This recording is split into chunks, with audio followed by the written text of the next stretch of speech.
महाभारत के युद्ध में एक पल ऐसा भी आया था जब महारथी कर्ण की मौत अर्जुन के तीरों से नहीं बल्कि साक्षात हनुमान जी के क्रोध से होने वाली थी। क्या आप जानते हैं कि अर्जुन के रथ की ध्वजा पर बैठे शांतिप्रिय हनुमान आखिर इतने क्रोधित क्यों हो गए थे कि उनकी एक हुंकार से पूरा कुरुक्षेत्र कांप उठा था। अगर उस दिन स्वयं भगवान श्री कृष्ण ने उन्हें न रोका होता तो शायद महाभारत का इतिहास उसी क्षण खत्म हो गया होता। कुरुक्षेत्र का महासंग्राम अपने चरम पर था। कर्ण और अर्जुन के बीच ऐसा भयंकर युद्ध चल रहा था मानो प्रलय आ गई हो। कर्ण अपने विजय रथ पर सवार होकर अर्जुन पर विनाशकारी बाणों की वर्षा कर रहे थे, लेकिन तभी एक अनर्थ हो गया। कर्ण के धनुष से निकले कुछ अचूक बाण सीधे रथ हाँक रहे श्री कृष्ण को जा लगे। उन बाणों के प्रहार से माधव का दिव्य कवच कटकर गिर गया और उनके अंगों पर घाव हो गए। अर्जुन के रथ की ध्वजा पर अदृश्य रूप में विराजमान साक्षात रुद्रावतार हनुमान जी से अपने आराध्य का यह कष्ट देखा नहीं गया। जिस प्रभु श्री राम के लिए उन्होंने लंका जला दी थी, आज उन्हीं के अवतार श्री कृष्ण को लहूलुहान देखकर हनुमान जी का महाक्रोध ज्वालामुखी की तरह फट पड़ा। वे भयंकर गर्जना करते हुए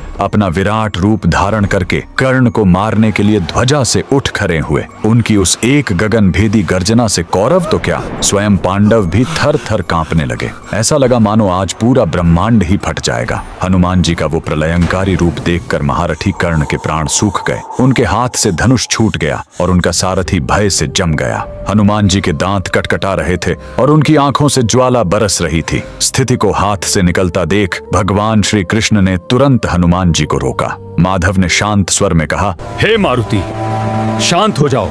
अगर तुम क्रोध में भरकर कर्ण को कुछ क्षण और ऐसे ही देखते रहें तो ये महारथी यहीं खंडित होकर भस्म हो जाएगा। हे पवन पुत्र, ये तुम्हारा त्रेता युग नहीं बल्कि द्वापर युग है।